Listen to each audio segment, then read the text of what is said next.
하나님께서 오늘 우리에게 주시는 말씀을 보겠습니다. 신약 성경 중에 요한복음 20장 11절부터 18절까지입니다.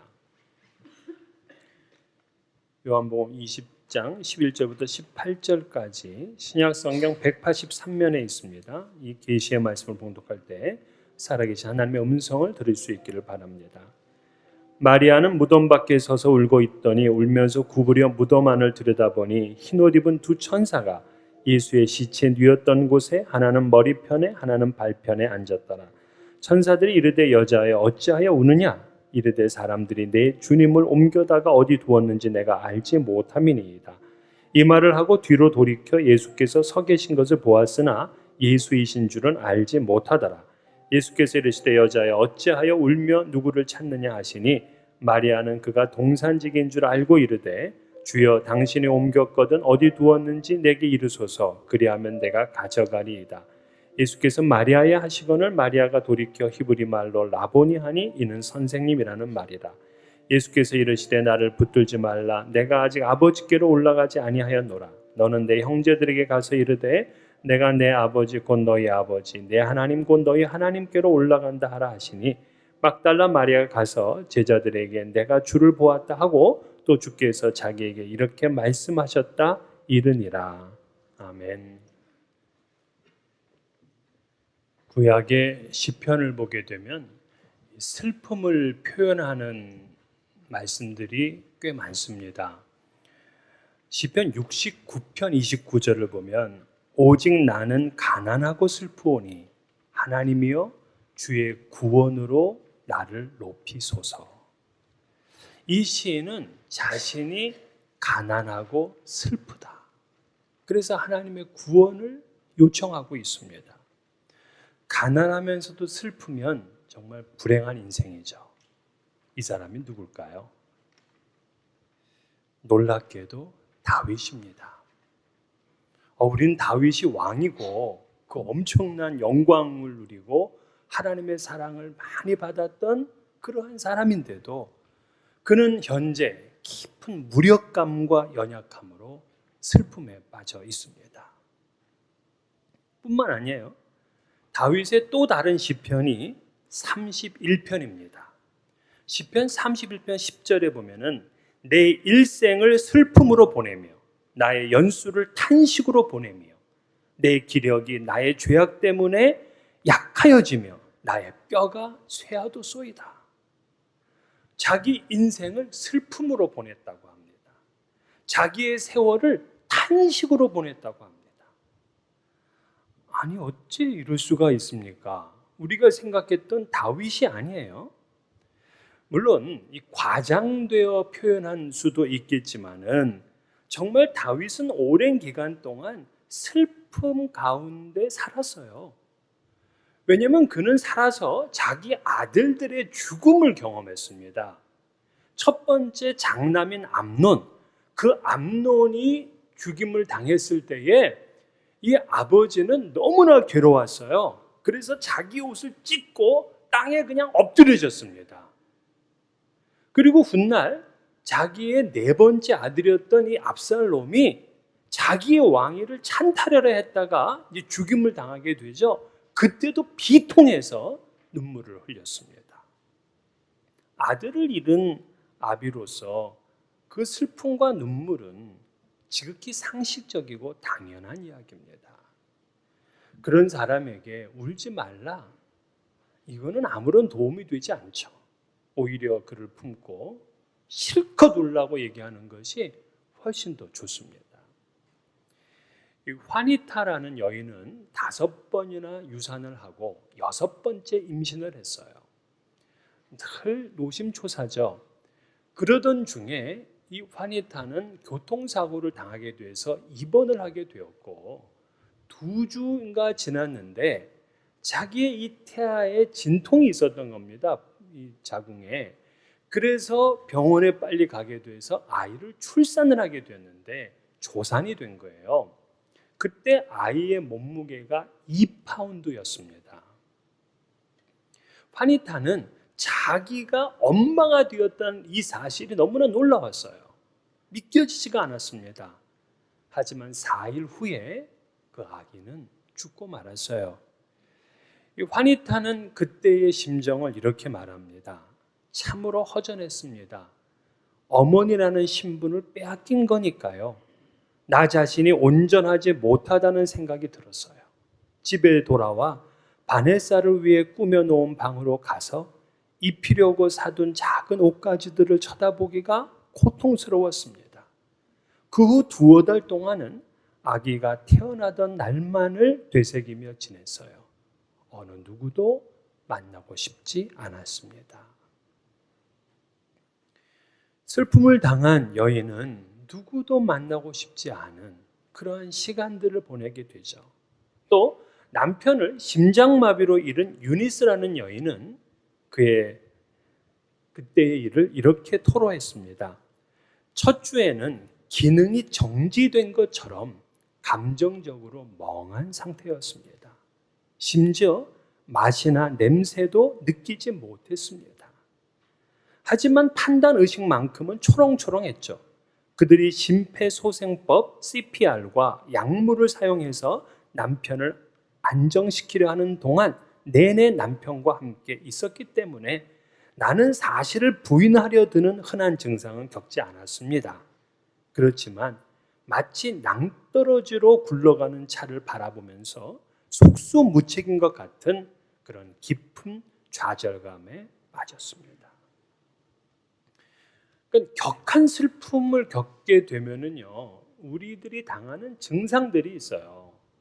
그 증상들이 이렇습니다. 기억 상실과 불면증, 극도의 피로감, 갑작스러운 기분의 변화, 판단력과 사고의 결함, 발작적인 통곡, 식욕 변화와 그에 따른 체중의 감소 또는 증가, 여러 가지 건강 이상 증상, 무기력, 작업 능력 감퇴, 고인에 대한 환각, 환청, 그리고 원망, 이런 것 등이 그냥 막 솟구쳐 오르게 되죠. 우리는 이러한 슬픔의 증상들을 충분히 이해를 합니다. 그토록 슬픔을 해결하는 것은 인간에게는 참 고되고 힘든 숙제예요. 오늘 본문도 사랑하는 사람과 헤어짐으로 인한 슬픔의 장면을 시작합니다. 예수님의 제자들 그리고 예수님을 따랐던 여인들이 있어요. 마치 여제자들이었습니다. 이들은 예수님을 따라다니면서 예수께서 병자를 고치시는 것을 봤습니다. 풍랑을 잔잔하게 하는 것도 봤습니다. 심지어는 죽은 자를 무덤에서 살려내는 것도 봤어요. 또한 그분의 말씀 한마디 한마디는 그 당시에 선생들이라고 일컫는 바리새인, 서기관 이런 랍비들 같지 않았습니다. 뭔가 달랐어요. 그래서 예수의 인격과 그분의 말씀과 능력을 보게 되면 이분은 분명히 메시아야, 하나님의 아들인 걸 믿었습니다. 한때는 그 벳세다 광야에서 물고기 2마리와 보리떡 5개로 어마어마한 군중들을 먹이는 것을 직접 체험을 한 그들은 너무나 황홀했습니다. 그때 그들은 어떤 마음의 결심이 드냐면 바로 이분이다. 나는 이분을 위해서 죽고 이분을 위해서 살겠다 하는 믿음의 각오를 하게 되죠. 그랬던 그들이 지금은 모두 흩어졌습니다. 예수님을 위해 죽기는커녕 예수의 뒤통수를 치고요, 예수를 팔고요, 예수를 부인했습니다. 모든 게 끝났어 하고 엠마오로 가는 제자들도 있었고, 또 많은 제자들은 문을 꼭 걸어 잠그고서 언젠가 도망칠 그러한 기회만 엿보고 있습니다. 일주일 전에 나귀 타고 예수께서 예루살렘에 입성하실 때에 그 들떴던 감정은 지금 다 사라지고 말았어요. 딴 사람이 되고 말았습니다. 최후의 만찬과 모나리자의 미소를 그렸던 레오나르도 다빈치는 인생의 최대의 적은 용기의 상실이다, 그렇게 얘기를 했습니다. 지금 이들은 아무런 용기를 낼 수가 없었습니다. 마치 예수가 지신 십자가는 로마의 권력 앞에서 절대적인 패배 같았어요. 이제 그들은 살 길을 잃어버리고 말았습니다. 오늘 이러한 상황을 잘 나타내주는 단어가 본문에 나오는데 바로 무덤이라는 단어예요. 오늘 본문을 요한복음 20장 1절부터 읽어보게 되면 무덤이라는 단어가 무려 9번이나 나옵니다. 무덤은 이 제자들과 여인들에게는 현실이었어요. 여러분, 무덤이 현실이라는 말처럼 참 비참한 일이 어디 있겠습니까? 그 무덤 앞에 무슨 희망을 찾고 무슨 가능성을 찾겠습니까? 그런데 우리는 이 땅에 살아가면서 갑작스럽게 이 무덤이라는 현실이 확 다가올 때가 있어요.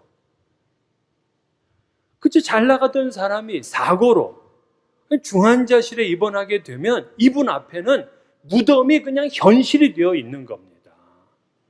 사랑하는 사람이 헤어지게 되고 이별하게 되고 나눠지게 되면 갑자기 무덤이 현실이 되고 마는 거예요. 사업을 그렇게 일으켜보겠다고 아침부터 저녁까지 수고했지만 사업이 뱅크럽되고 나면은 무덤이 현실이 되는 겁니다. 우리는 살아가면서 이러한 때를 너무나 여러 번 경험을 해요. 무덤이 현실이야. 그렇게 되면 그 무덤 앞에서 우리가 할 수 있는 일이 뭡니까? 슬피 우는 것밖에 없죠. 오늘 본문의 첫 장면입니다. 11절, 마리아는 무덤 밖에 서서 울고 있더니. 이 마리아는 정말 너무나 괴로운 여인이에요. 이 여인은 막달라 마리아인데요. 7 귀신이 들렸었던 여인이에요. 그렇게 되면 아주 영적으로 육체적으로 굉장히 더럽혀졌던 그러한 여인. 게다가 창녀라고 그렇게 알려져 있습니다. 그러니까 사람들로부터 손가락질을 당하고 그 성적인 대상으로밖에 안 봤던 그러한 여인이었어요. 근데 이 여인이 예수를 만나고 나서는 이 예수만이 자기를 온전한 인격체로 대해 줍니다. 그분의 그 사랑스러운 말씀과 미소 한마디에 이 마리아는 너무나 귀한 그분을 만나게 된 거예요. 그분 말씀 한마디 한마디를 이 귀에 담게 되면 그것이 그냥 마음으로 씹고 씹어서 절대 그 말씀을 놓치지 않았습니다. 정말 그분이라면 자기의 전부를 다 드려도 좋을 만한 그렇게 사랑하는 예수님이었어요. 근데 그분이 십자가에 매어 달리는 그걸 보는 순간이 막달라 마리아는요, 가슴이 찢어집니다. 자기의 사지가 뜯겨져 나가는 그런 고통을 당하는 거예요. 피 흘리는 그 모습을 보면서 정말 뼈가 녹아 들어가는 것 같은, 그분이 신음 한마디에 자기는 땅속에 꺼져가는 것 같은 그런 고통을 당합니다. 그렇게 가슴이 찢기는 사흘이 지났는데도 이 여인의 눈물은 거두어지질 않았어요. 예수님이 장사된 무덤을 찾은 바로 오늘 이 본문의 상황에서도 울고 또 울었습니다. 여러분, 마리아가 슬픈 건 이해가 돼요. 그런데 왜 마리아는 그 슬픔을 그칠 수가 없었을까? 왜 눈물을 멈출 수가 없었을까? 이 마리아는 예수님이 약속하신 그 말씀보다 무덤이라는 현실을 더 크게 보았기 때문에 그래요.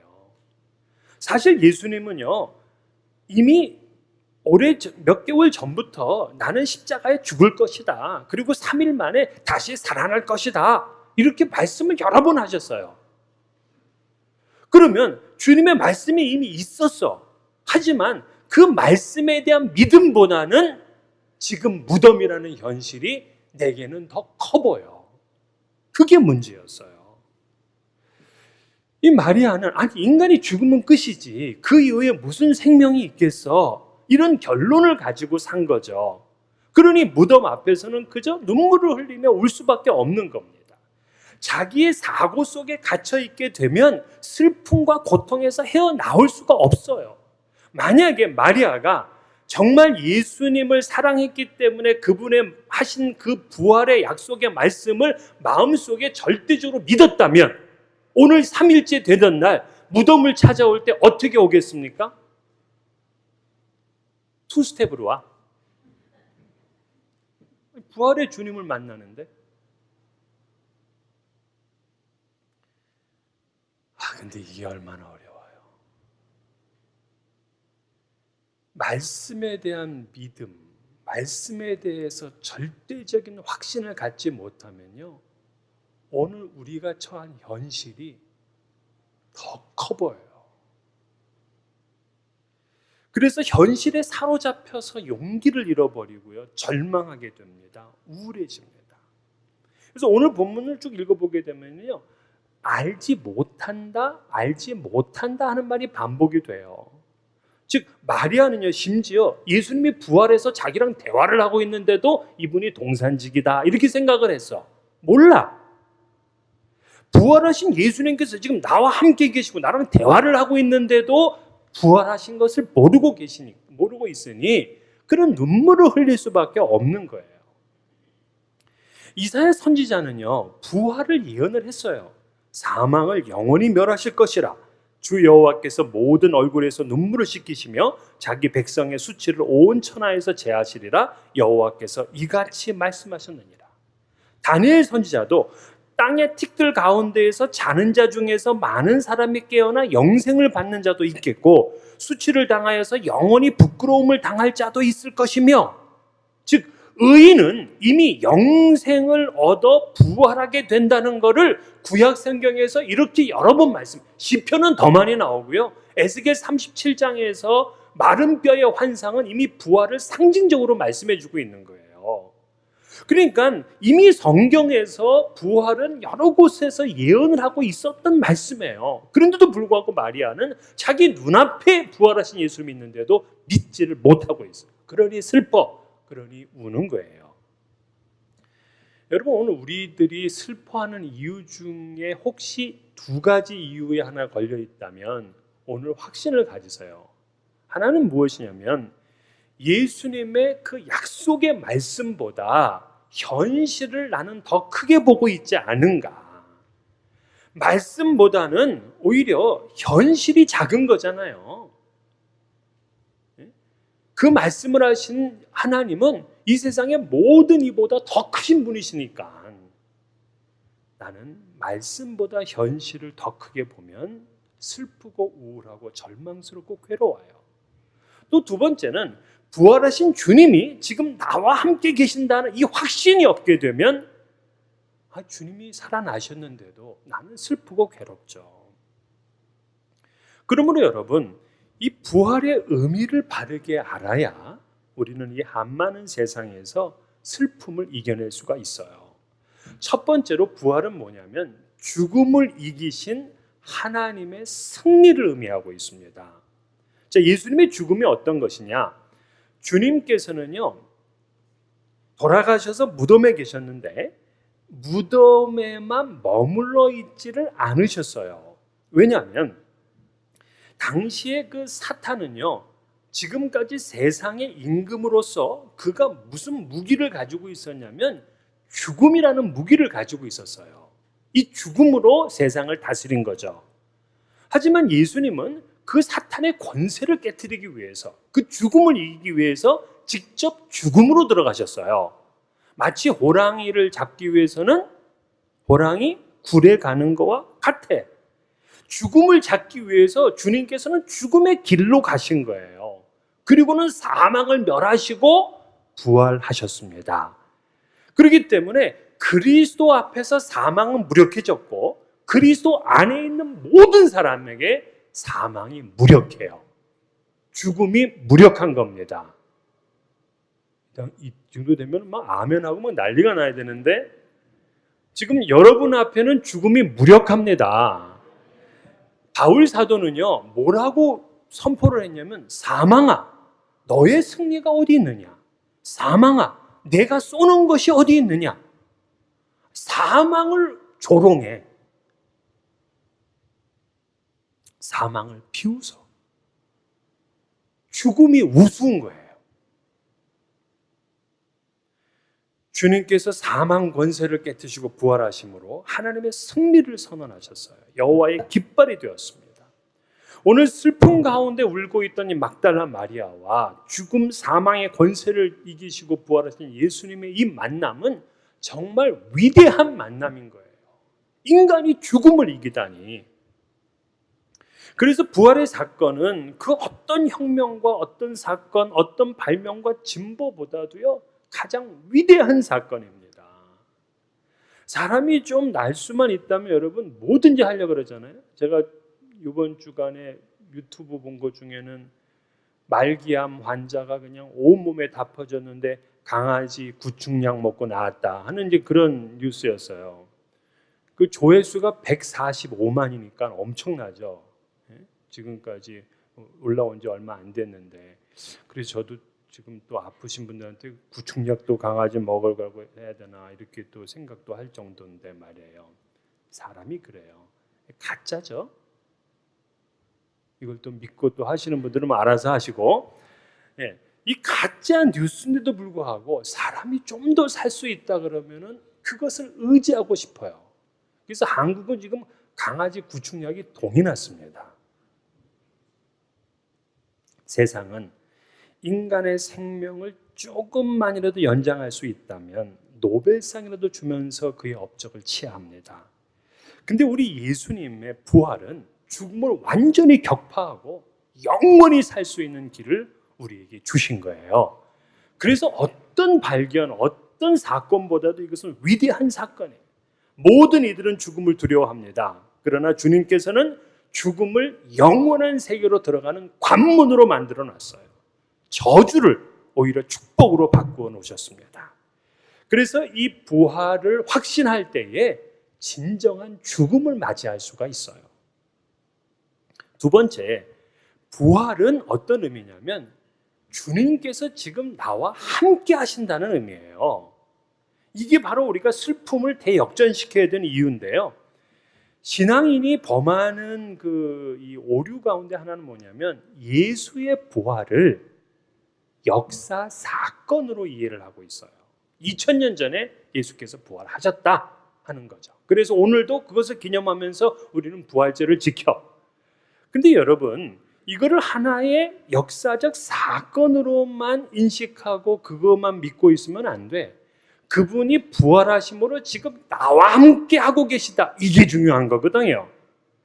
그래서 부활을 믿느냐 안 믿느냐보다도 더 중요한 질문이 뭐냐면 부활하신 주님이 지금 나와 함께 계심을 믿느냐 아니냐가 더 중요한 문제예요.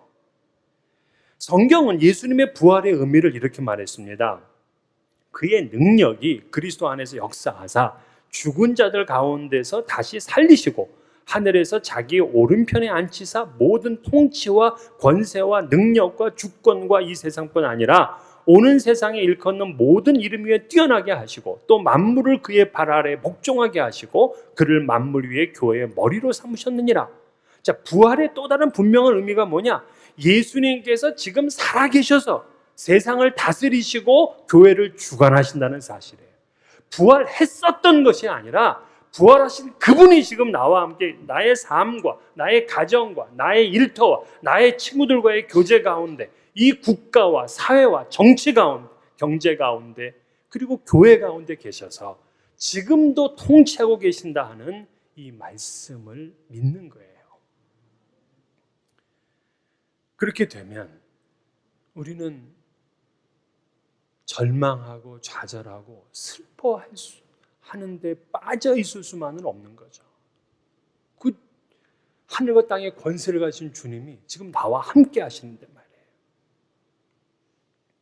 세 번째, 이 부활은 사람을 변화시키는 사건을 말하고 있어요. 기독교는 부활 위에 세워진 종교입니다. 그렇기 때문에 많은 사람들은 이 부활을 부인을 해요. 그러면서 여러 가지 학설을 댑니다. 어떤 학설이냐면 실신설. 그러니까 예수가 십자가에서 실신했는데 그거를 무덤에 갖다 놨다가 찬 공기 때문에 정신이 번쩍 들어서 일어섰다 하는 이제 그러한 이야기죠. 실신설. 그러나 오늘날 현대 의학자들이 성경을 읽어보게 될 때 이 피가 나오고 물이 흐르게 되잖아요. 이 물이 흘렀다는 것은 실신할 수가 없는 거예요. 사람의 죽음을 얘기하는 거죠. 또 두 번째는 다른 무덤설이 있어요. 그러니까 이 제자와 그 여자들이 너무 흥분해 있었기 때문에 다른 무덤을 찾아갔다. 이렇게 얘기를 해요. 근데 다른 무덤에 찾아갔는데 천사를 만났다. 그것도 또 아니잖아요. 또는 이 도난설, 사체 도난설이 있어요. 그러니까 제자들이 예수의 시체를 도둑질해가지고 예수가 부활했다고 거짓으로 속이고 있는 거다. 여러분, 거짓말로 만들어 놓은 그 거짓말 때문에 목숨을 바치는 사람은 없어요. 뭐를 증거하려고 목숨을 바치냐고. 거짓을? 아니, 진실을 증거하길래도 자기 목숨을 바치는 게 어려운데 거짓말을 증거하기 위해서 순교하며 뭐 일생을 그 거짓말을 위해서 삽니까? 인생이 그렇게 쉽습니까?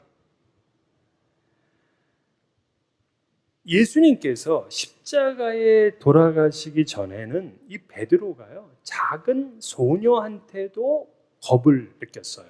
위협을 느꼈어요.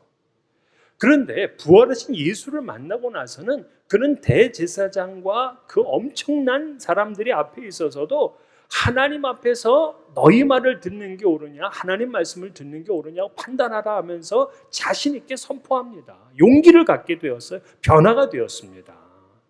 제자들은 이제 겁쟁이가 아니에요. 용기가 있는 사람으로 바뀌었습니다. 진짜로 이 사람들은 예수를 위해서 이제부터 살고 예수를 위해서 죽기로 그렇게 다짐하는 사람이 됐어요. 어떤 위협과 어떤 회유도 그들의 확신을 잠재울 수가 없었습니다. 예수님의 부활은 그들에게 소망이고 꿈이었어요. 초대교회 성도들의 그 순교 기록을 보게 되면요, 그들이 그 원형 경기장 같은 데서 이제 짐승의 밥이 됩니다. 그리고 심지어는 십자가에 매달려서 화형을 당하기도 합니다. 그런데도 불구하고 그들은 당당하게 갔어요. 당당하게 죽음을 맞이했어요. 그들은 나는 영광의 새 날을 보노라 이렇게 외치며 그들은 죽어갔어요. 그들은 미래의 일이 아니라 부활이 현재 일이었기 때문에 그렇습니다. 그러므로 이 부활은 사람들을 변화시키는 능력이고 힘이라 하는 것을 알 수가 있어요. 자, 이제 주님께서 마리아를 만나게 되었습니다. 마리아가 주님을 알게 됐어요. 그랬더니 예수님이 놀라운 말씀을 하시는데 저는 부활의 이야기 중에서 이 얘기가 제일 좋아. 그게 뭐냐면 오늘 본문 17절이에요. 자, 예수님이 지금 뭐라고 하냐면 마리아에게 너는 내 형제들에게 가서, 그러니까 예수님의 제자들이죠. 예수를 믿는 사람들이죠. 내가 내 아버지 곧 너희 아버지, 내 하나님 곧 너희 하나님께로 올라간다 하라. 아니 지금 이 제자들은 어떤 사람들인데 예수를 부인하고 예수의 뒤통수를 치고 그냥 믿었던 도끼 그냥 발등 찍은 그런 인간들이잖아. 아주 치사한 사람들이라고. 그런데 그들을 향해서 지금 뭐라 그러냐면 내 아버지 너희의 아버지, 내 하나님 곧 너희의 하나님. 이게 얼마나 놀라워. 우리는 그렇게 주님을 부인하고 주님의 기대에 어긋나는 삶을 살고 그저 나 살겠다고 그냥 내 살 길만 찾고 말이에요. 그랬던 사람들, 그렇게 치사한 사람들인데 주님은 부활하셔서 하셨던 첫 번째 메시지가 내 아버지 너희 아버지, 내 하나님 너희 하나님이야.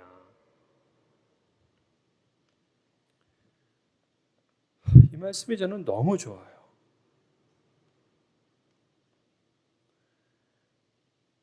여기에 우리의 희망이 있어요. 때로는 우리가 주님 앞에 정말 부인하기도 하고 주님의 기대에 어긋나는 삶을 수도 없이 살았지만 우리 주님께서는 끝까지 내 아버지, 너희 아버지, 내 하나님, 너희 하나님이라고 말씀을 하세요. 우리의 신분과 존재의 변화를 일으켜 주셨어요. 그리고 마리아는 이제는 그 무덤에 왔을 때 그 슬프고 우울하고 괴로웠던 그 시간이 바뀌어서 이제 제자들을 향해서 나아가는데 나는 주를 보았다 하고 이제 선포를 하게 됩니다. 그러니까 그가 왔던 절망과 슬픔과 눈물의 시간은 부활의 주님을 만나고는 기쁨과 행복감으로 사명으로 넘쳐나게 된 거예요. 그래서 부활의 주님을 우리 현실 가운데서 만나게 되면 우리가 이렇게 바뀌어지는 거예요. 이렇게 행복해지는 거예요. 주님과 동행하면 영원히 행복하게 사는 겁니다. 그녀의 이 부활 증언은요, 제자들이 흩어지는 걸 막았고요, 제자들의 절망을 희망으로 반전시켰습니다. 사명자가 된 거예요. 그리고 나서 그 이후에 부활하신 예수님을 만났던 모든 제자들은 이 부활을 전하기 위해서 전심전력을 했어요. 그들의 이야기가 사도행전에 있잖아요.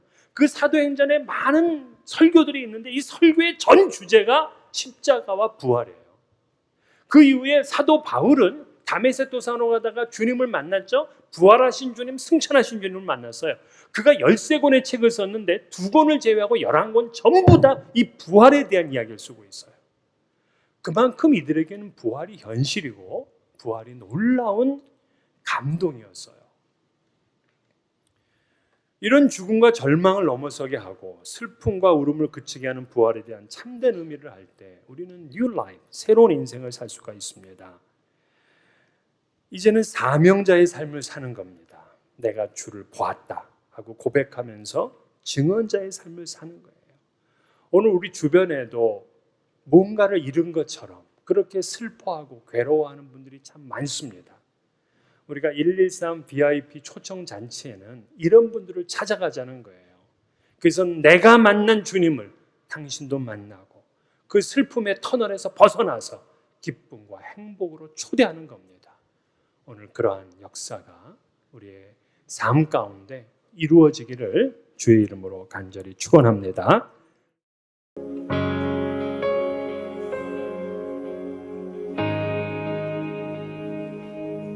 나의 눈